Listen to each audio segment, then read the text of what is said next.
Astaghfirullah. Bismillahirrahmanirrahim. Assalamualaikum warahmatullahi wabarakatuh. Bihamdillah wassalatu wassalamu ala rasulillah wa ala alihi wa sahbihi wa mawalah wa la hawla wa la quwata illa billahi wa ba'du.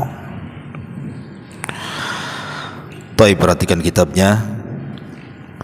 Kita masih membahas permulaan kitab Al-Usul Ats-Tsalatsah. Bismillahirrahmanirrahim. I'lam rahimakallahu annahu yajibu alaina ta'allumu arba'i masaila. Al-ula al-ilmu wa huwa ma'rifatullahi wa ma'rifatu nabiyhi wa ma'rifatud dinil islami bil adillati. Ats-tsaniyatu al-amalu bihi. Ats-tsalisatu ad-da'watu ilaihi. Ar-rabi'atu as-sabru 'alal adza fihi.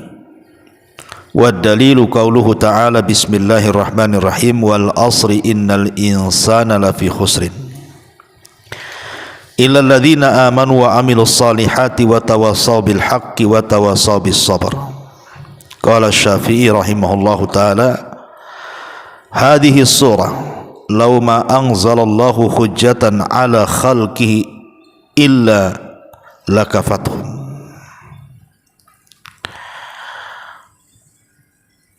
Beliau memulai dengan kata-katanya bismillahirrahmanirrahim. Ketahuilah semoga Allah merahmatimu. Annahu yajibu alaina, bahwa kewajiban kita adalah ta'allumu arba'i masail, mempelajari 4 masalah. Al-ula, yang pertama, al-ilmu, dan ilmu adalah ma'rifatullah, mengenal Allah, ma'rifatun nabihi, mengenal nabinya, ma'rifatud dinil islam bil adillah, mengenal agama Islam beserta dalil-dalilnya. Ats-tsaniyatu, dan yang kedua, al-amalu bihi, beramal dengan ilmu. Ats-tsalisatu, yang ketiga, ad-da'watu ilaihi, berdakwah dengan ilmu. Ar-rabi'atu, dan yang keempat, as-sabru 'alal adza fihi, bersabar atas gangguan ketika berdakwah. Adapun dalilnya, firman Allah Azza wa Jalla, bismillahirrahmanirrahim, wal asri, demi masa, innal insana lafi khusrin, sungguh manusia di dalam kerugian. Illal ladzina amanu, kecuali orang yang beriman, wa amilus salihat, dan beramal saleh, wa tawassaw bil haq, dan memberikan wasiat-wasiat kebenaran, wa tawassaw bis sabri, dan saling memberikan wasiat dengan kesabaran. Qala Syafi'i, berkata Imam Syafi'i Muhammad ibn Idris, hadhihi surat, ini adalah surat, lauma anzalallah, seandainya Allah tidak menurunkan hujjatan sebagai hujjah ala khalqi, bagi makhluknya, illa hiya, kecuali surat ini sajalah, kafatum, itu cukup bagi mereka. Baik,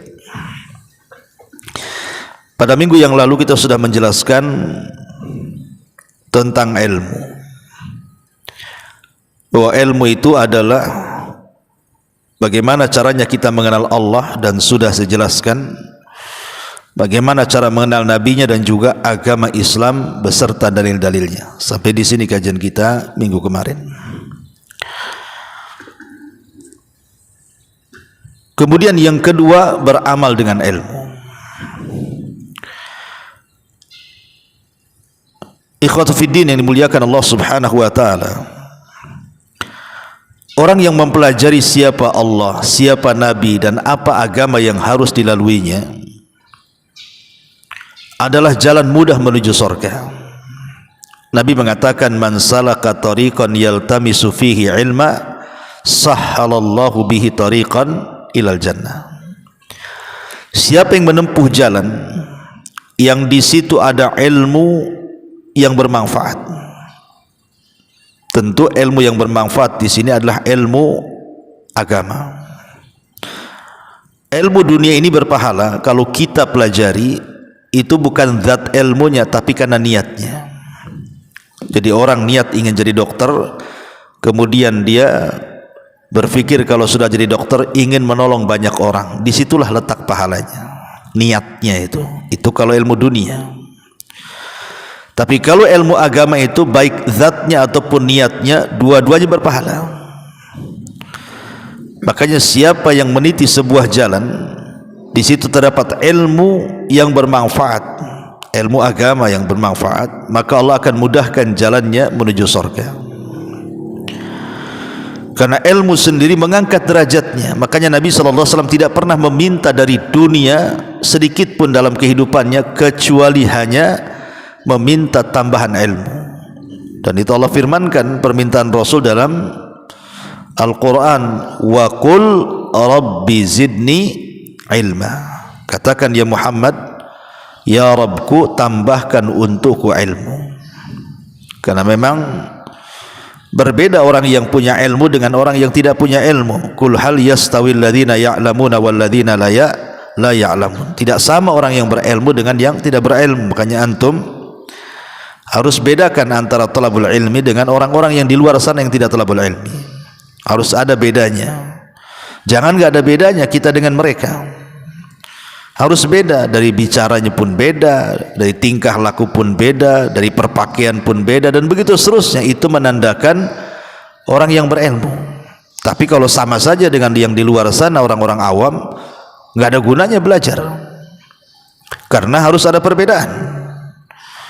Kenapa harus ada perbedaan antara orang yang punya ilmu dengan orang yang tidak? Karena orang yang punya ilmu itu punya rasa takut dalam hatinya. Allah mengatakan, innama yahshallahu min ibadihil ulama. Jadi orang yang takut itulah karena mereka punya pengetahuan. Kenapa orang yang berilmu takut sementara orang yang tidak berilmu tidak takut? Karena orang yang berilmu tahu apa yang ditakutkan bagi dia, sementara orang jahil tidak tahu apa yang ditakutkan. Makanya mereka tidak takut. Lah karena ilmu itu yang membawa rasa takut, maka terbedakanlah mana yang berilmu, mana yang tidak. Apalagi orang yang berilmu itu akan diangkat derajatnya. Bersyukur kita bisa belajar. Karena Allah mengatakan, yarfa'illahu alladhina amanu minkum walladhina utul ilma darajat. Allah mengangkat derajat orang yang beriman di antara kalian dan orang-orang yang berilmu di antara kalian beberapa tingkatan. Ini tentang pentingnya ilmu. Tapi apakah cukup orang itu hanya belajar? Tidak. Harus ada yang keduanya. As-saniyatu al-amalu bihi. Jadi ilmu akan bermanfaat kepada kita. Ilmu akan memperbaiki kita yang mencarinya itu karena ada amalan. Jadi setelah kita berilmu, beramal. Karena tidak ada gunanya kalau seandainya orang berilmu tapi tidak diamalkan. Makanya Allah Subhanahu wa taala sindir orang-orang Yahudi itu. Kemudian Allah Subhanahu wa taala samakan mereka dengan keledai yang memuat kitab-kitab di atas punggungnya. Allah mengatakan, mathalul ladzina hummilut taurata thumma lam yahmiluha kamathalil himari yahmilu asfara. Allah mengatakan seperti orang-orang yang di punggungnya membawa Taurat tapi mereka tidak pernah mengamalkannya. Maka itu seperti keledai yang membawa buku di atas pundaknya. Dia tidak tahu menahu soal buku itu. Lihat bagaimana Allah mempermisalkan orang yang tidak mengamalkan ilmu itu seperti keledai bawa buku. Makanya kenapa kemudian Allah Subhanahu wa taala mencela orang yang punya pengetahuan tapi tidak diamalkan. Allah Subhanahu wa taala mengatakan, atamuruna an-nasa bil birri wa tansawna anfusakum wa antum tatlunal kitaba afala ta'qilun. Apakah kalian akan memerintahkan manusia dengan kebaikan sementara kalian lupa diri kalian? Kita pandai menyuruh orang untuk berbuat baik, tapi kita sendiri tidak pernah berbuat baik. Maka Allah mengatakan, mana akal kalian? Afala ta'qilun. Enggak begitu. Kalau kita ingin mengajak manusia kepada kebaikan, maka dalam waktu yang sama kita pun harus melakukan kebaikan, supaya yang didakwahkan kepada orang tidak jadi celak jadi orang itu. Dia saja enggak sholat kok nyuruh saya sholat. Nanti kan itu susah kalau kayak gini, ya, enggak diterima dakwahnya. Makanya kenapa kemudian Allah Subhanahu wa taala ketika menceritakan di zaman Bani Israel ada orang namanya Bal'am ibn Ba'urah. Bal'am ibnu Ba'urah, dan itu dikisahkan dalam surah Al-A'raf ayat 176 atau 175 sampai 176, ketika Allah Subhanahu wa taala mengatakan watlu alaihim naba'al ladzina ataina, watlu alaihim artinya bacakan kepada mereka wahai Muhammad tentang kisah orang-orang yang kami beri ayatina, pengetahuan dari kekuasaan kami. Dahulu ada namanya Bal'am ibn Ba'urah, itu diberikan kecerdasan oleh Allah. Si Bal'am ini Allah berikan, bahkan dia menguasai Ismul A'zam, nama Allah yang agung. Kalau berdoa itu mustajab. Tapi apa yang terjadi? Fansalakha minha, tiba-tiba insalah si Bal'am ini. Insalah itu seperti ular mengganti kulit, itu disebut insalah dalam bahasa Arab. Artinya Bal'am ini yang tadinya orangnya soleh, ulama, ahli ibadah, tiba-tiba kemudian ditinggalkan itu semuanya. Keulamaannya ditanggalkan, ibadahnya ditanggalkan, kesolehannya ditanggalkan, seperti ular mengganti kulit. Apa yang terjadi? Fansalakha minha fa'atba'ahu syaitan, syaitan pun ikut dia. Bukan si Bal'am ikut setan, setan yang ikut dia. Fakana minal ghawin, dan dia termasuk orang yang sesat. Walau syi'na larafa'nahu biha, si Bal'am ini kalau dia tetap mempertahankan ilmunya, pengetahuan ibadahnya, tentu Allah akan angkat derajatnya. Tetapi apa? Walakinnahu akhlada ilal ardi wattaba'a hawa, tapi dia lebih memilih dunia dan mengikuti hawa nafsunya. Famathaluhu, maka permisalannya kamathalil kalbi, seperti anjing, in tahmil alaihi yalhas au tatruku yalhas, kau halau atau kau biarkan tetap saja anjing itu menjulur lidah. Artinya kau nasihati tetap dinasihati ataupun tidak, ya tetap aja kayak gitu dia, karena sudah mengikuti hawa nafsu dan cinta dunia. Dzalika matsalul ladzina kadzdzabu biayatina, dzalika matsalul qaumil ladzina kadzdzabu biayatina faqsusil qasasa la'allahum yatafakkarun. Maka yang demikian itu seperti permisalan orang yang mendustakan ayat-ayat kami. Ceritakan kisah ini kepada manusia agar mereka berfikir. Jadi begini kisahnya Bal'am ini, biar antum paham. Di zaman Bani Israel, ketika Nabi Musa itu berhasil menyelamatkan Bani Israel dari perbudakan Fir'aun dan berhasil menyeberangi Laut Merah, kemudian Fir'aun ditenggelamkan. Perjalanan Musa ke tanah perjanjian dengan Bani Israel kan cukup jauh itu, karena dari Mesir ke Palestina dengan berjalan kaki ini cukup lama. Apalagi rute perjalanan tak tahu pula kemana kan, meraba-raba. Sampailah kemudian Nabi Musa dengan Bani Israel itu di ujung Bukit Husban. Jadi ada Bukit Husban itu memanjang di sini. Lah, Nabi Musa itu sampai di sini, di ujung Bukit Husban di sini dengan Bani Israel. Lah, di ujung sini ini ada kerajaan. Ya, ada kerajaan di mana Bal'am hidup di situ. Lah, ketika kemudian kerajaan ini mendengar bahwa akan lewat kepada mereka Musa dan pasukannya dan Bani Israel, para raja, para pembesar itu takut kalau seandainya mereka datang untuk menjajah. Akhirnya kemudian para pembesar di kerajaan itu mendatangi Bal'am, karena Bal'am ini dikenal ulama, kalau berdoa itu mustajab dan dia menguasai Ismul A'zam. Mereka mengatakan, ya Bal'am, kamu sudah tahu Musa dan pasukannya akan sampai kemari, pasti dia akan mengusir kita di sini. Sebaiknya berdoalah kau kepada Allah agar Allah hancurkan Musa dan kaumnya. Bal'am marah dan mengatakan, waihakum, celaka engkau, enggak mungkin saya mendoakan seorang nabi. Siapa aku dan siapa dia? Tapi karena setiap hari para pembesar datang kepada Bal'am, ngasih hadiah, ngasih uang, ngasih jabatan, ngasih, lama-lama luntur. Dia lupa bahwa Musa seorang nabi. Akhirnya dia terima tuh lamarannya dengan upah sekian-sekian dari dunia dan begitu hawa nafsunya. Dia pun mulai berdoa untuk kehancuran Nabi Musa.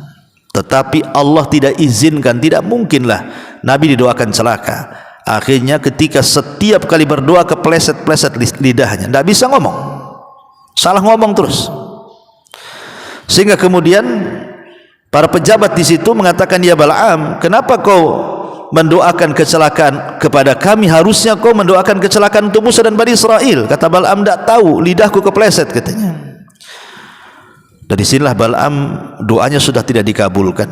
Dia merasa sudah khasirat dunia wal akhirah, dunia sudah habis, akhirat dah habis. Tapi Bal'am tidak habis akal, dia mengatakan gini saja, kirimlah wanita-wanita terbaik kalian, kemudian pura-pura berjualan. Nanti sampai di pasukan Bani Israel, carilah murid-murid Musa terbaik, goda dia, berzinahlah dengan dia. Itu cukup menghancurkan mereka. Akhirnya kemudian dikirim betul wanita-wanita cantik didandani, pura-pura jualan kepada Bani Israel itu. Rupanya betul ada salah satu murid Nabi Musa tertarik dengan wanita itu, salah satu wanita dari kerajaan itu. Akhirnya berzinahlah. Ketika berzinah, apa yang terjadi? Turun azab, penyakit taun di mana-mana, banyak yang mati. Sehingga orang-orang berakal yang ada di tengah-tengah Nabi Musa ini mencari sebab, kenapa Allah turunkan azab ini, ada apa, pasti ada masalah. Akhirnya kemudian mereka pun melapor kepada Nabi Musa. Kata Musa, pasti ada orang bermaksiat di sini, cari dia. Aku dicari-cari ketemu. Rupanya murid pilihan Nabi Musa sedang berzina dalam tendanya. Langsung datang, setelah ketahuan ditusuk kemudian oleh tombak dari punggung si laki-laki sampai tembus kepada punggung si perempuan itu. Kemudian dibawa keluar tenda, kemudian diangkat ke langit dan mengatakan, beginilah ya Rabb hukuman bagi orang-orang yang bermaksiat kepadamu. Setelah kejadian itu diangkatlah penyakit taun tadi. Makanya Allah Subhanahu wa taala turunkan surah Al-A'raf ayat 175 ini, cerita soal Bal'am. Coba bayangkan. Akhirnya ketika taun ini diangkat, Bal'am pun sudah tidak bisa apa-apa karena semua cara dia sudah gagal. Allah sudah mengutuk Bal'am ini.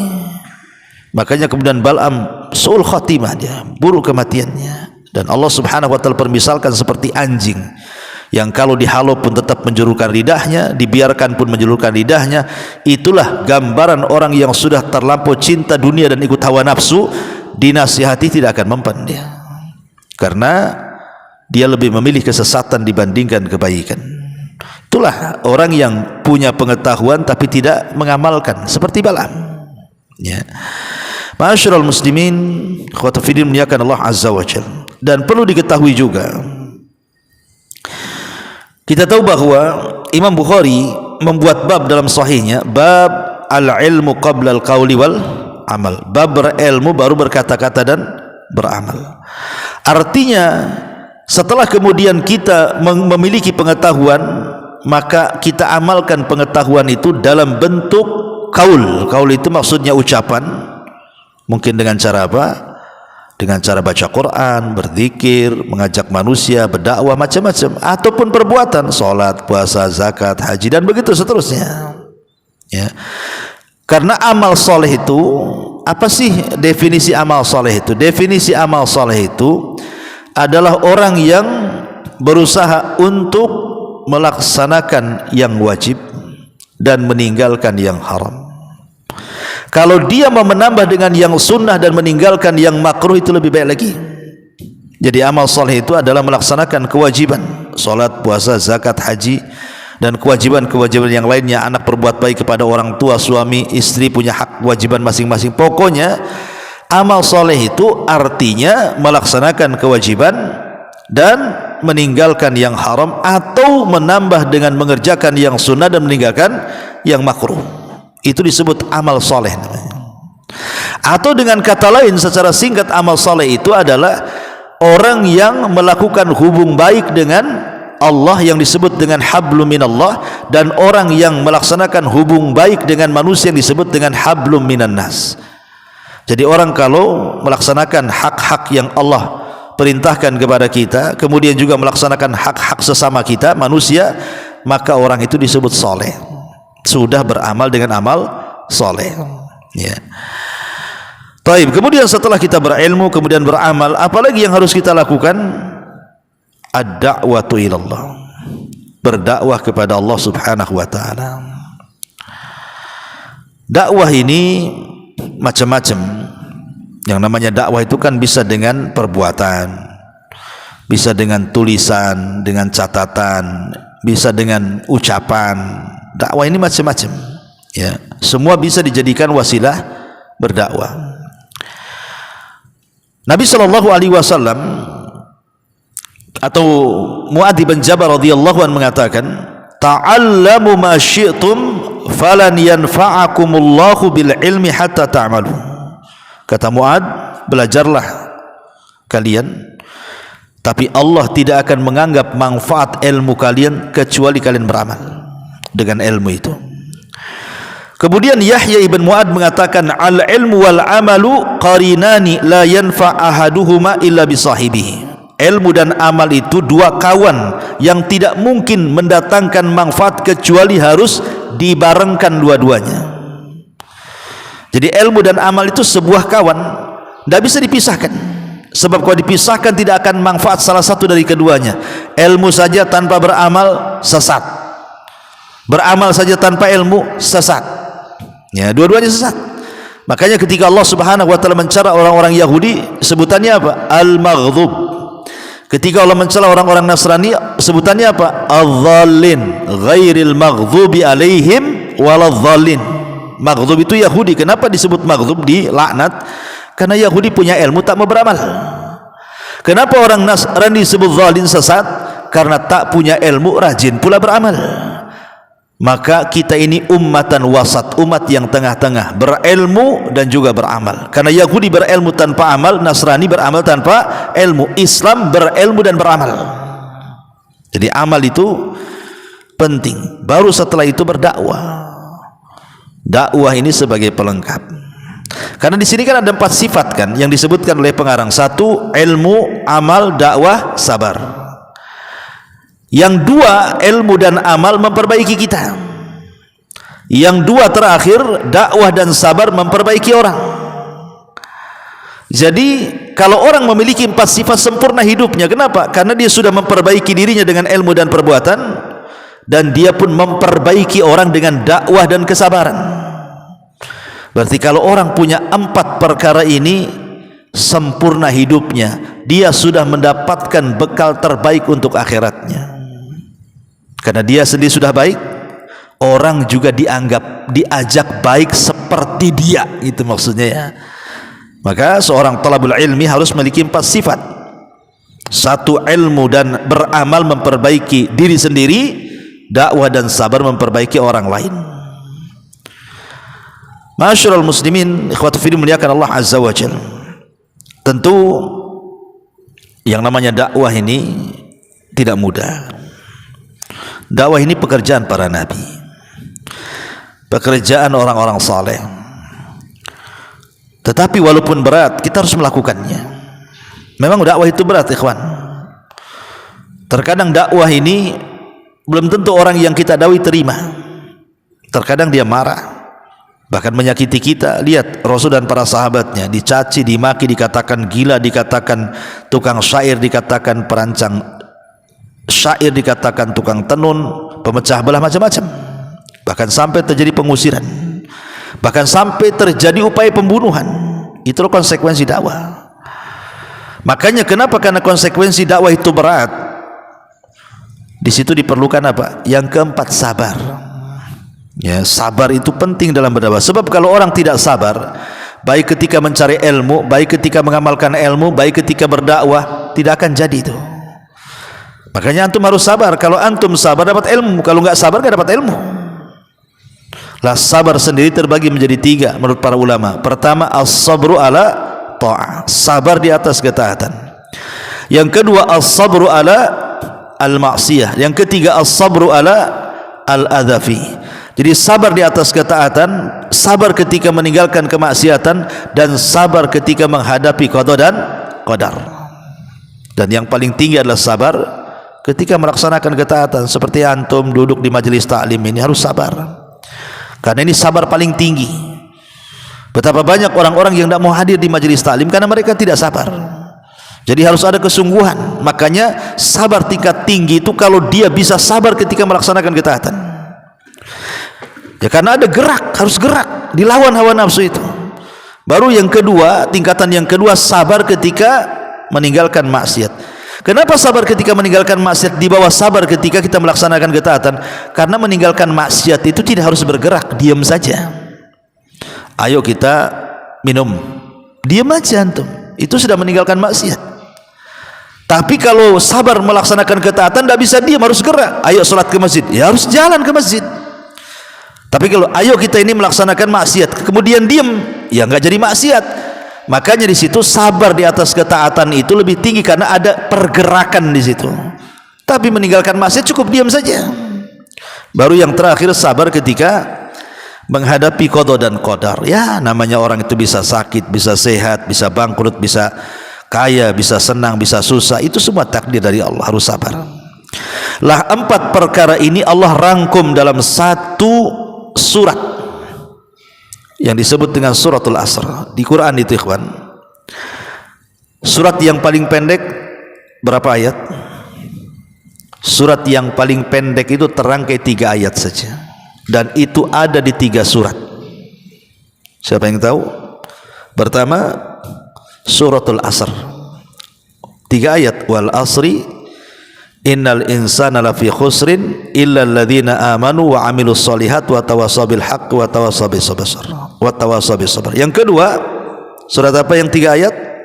An-Nasr, idza jaa nasrullahi wal fath wa ra'aitan nas yadkhuluna fi dinillahi afwaja fasabbih bihamdi rabbika wastaghfir innahu kana tawwaba. Yang ketiga surah Al-Kautsar, inna a'tayna kal kautsar fasholli li rabbika wanar inna syani'aka wal abtar. Inilah surat terpendek dalam Quran, cuma 3. Jadi kalau untuk ditanya surat paling pendek dalam Quran berapa? 3. Pertama An-Nasr, yang kedua Al-Asr, yang ketiga Al-Kautsar. Nah, itulah surat terpendek dalam Quran, ya.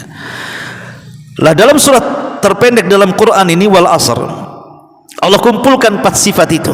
Wal asri, demi waktu, demi masa, karena kita bergelut dengan waktu, hari-hari kita dengan waktu, dari detik ke menit, dari menit ke jam, dari jam ke hari, dari hari ke pekan, ke bulan, ke tahun, dan begitu terulang setiap bulan, setiap tahunnya. Kemudian innal insana lafi khusrin, asal manusia itu di dalam kerugian, dia nggak bisa keluar dari kerugian, karena asal manusia itu yang jahat lebih banyak dibandingkan yang baik. Makanya ketika Nabi SAW bersabda tentang kisah Nabi Adam, nanti Nabi Adam pada hari kiamat akan dipanggil oleh Allah. Kemudian Allah mengatakan, ya Adam, keluarkan utusan-utusan dari keturunanmu yang akan menjadi penghuni neraka. Wahai Adam, keluarkan dari umatmu utusan-utusan yang akan menjadi penghuni neraka. Dari setiap 1999 masuk neraka, 1 masuk surga. Coba di sini lihat. Kata Allah, keluarkan dari 1000 anak turunan Adam itu 999 masukkan ke neraka, 1 masukkan ke surga. Artinya penghuni neraka lebih banyak dibandingkan penghuni surga, karena 1 banding 999. Ada yang mengatakan hadis ini bercerita tentang Ya'juj wa Ma'juj. Ya'juj dan Ma'juj, sebuah kabilah yang akan muncul di akhir zaman. Sekarang sudah ada, tapi tidak bisa keluar karena tertembok dengan dinding yang pernah dibangun oleh Raja Dzulqarnain. Entah mereka di mana, wallahu alam. Tapi Ya'juj dan Ma'juj ada di bumi ini. Di benua mana, wallahu alam, karena Rasul tidak menyebutkannya. Cuman Quran mengisyaratkan. Terdapat dalam surah Al-Kahfi ketika Dzulqarnain melakukan perjalanan ke 3 arah itu, tiba-tiba arah yang ketiga dia mendapatkan kaum yang tidak bisa dipahami bahasanya. Ngomong apa orang ini saya nggak paham, sampai harus menggunakan 10 penerjemah dari satu bahasa ke bahasa berikutnya, dari bahasa berikutnya ke bahasa berikutnya, sampai setelah 10 bahasa baru paham Zulkarnain maunya kaum itu apa. Rupanya kaum itu mengeluh bahwa dia diserang oleh Ya'juj dan Ma'juj. Akhirnya kemudian Nabi Sulaiman pun ingin menyelamatkan kaum itu, dibuatlah dinding dari tembaga setinggi gunung, sehingga mereka tidak bisa keluar sampai kiamat dibangkitkan, dan mereka akan keluar sebagai tanda-tanda kiamat besar. Dan mereka memiliki usia panjang. Lah Ya'juj dan Ma'juj itu jumlah mereka lebih banyak dibandingkan jumlah kita. Satu dari kita 999 dari mereka. Jadi kalau mereka dikeluarkan, dinding itu dijebol pada hari kiamat, kemudian mereka itu keluar seperti Allah katakan min kulli hadabin yansilun, mereka keluar seperti air bah yang turun dari gunung saking banyaknya. Maka kata Rasul, kalian tidak mungkin menghadapi mereka, karena mereka kaum yang tidak bisa dibunuh dan tidak bisa diperangi. Sampai Isa disuruh oleh Allah, sebaiknya jangan lawan, selamatkan orang-orang yang beriman sembunyi di Bukit Tur, karena tidak bisa dilawan.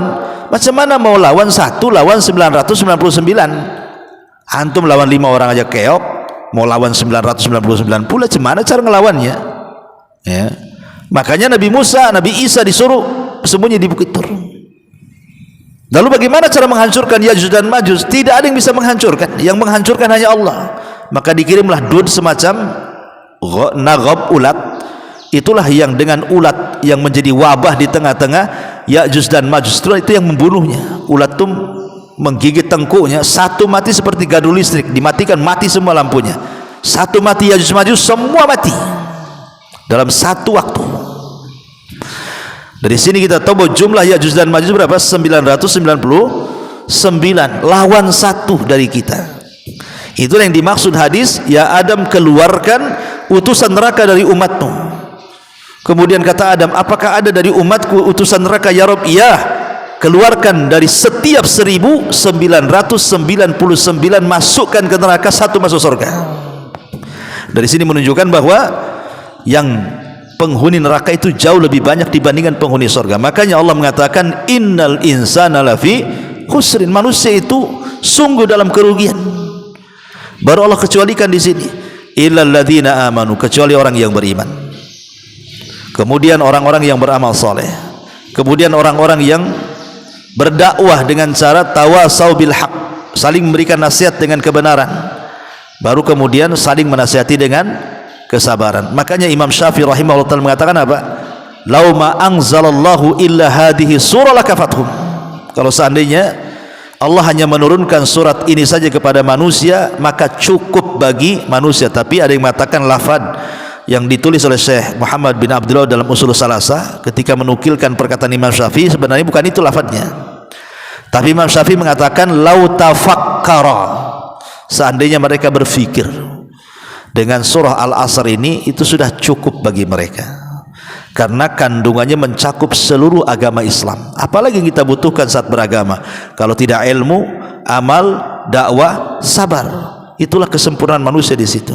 Dan kalau orang sudah mendapatkan 4 bekal ini, berarti sudah siap dia mati, karena dipastikan dia akan mendapatkan kebahagiaan di dunia dan di akhirat. Wallahu alam. Ini diantara keterangan sampai di sini. Subhanallah bihamdika, asyhadu an la ilaha illa anta, astaghfiruka wa atubu ilaik. Allahu ta'ala alam. Assalamualaikum warahmatullahi wabarakatuh.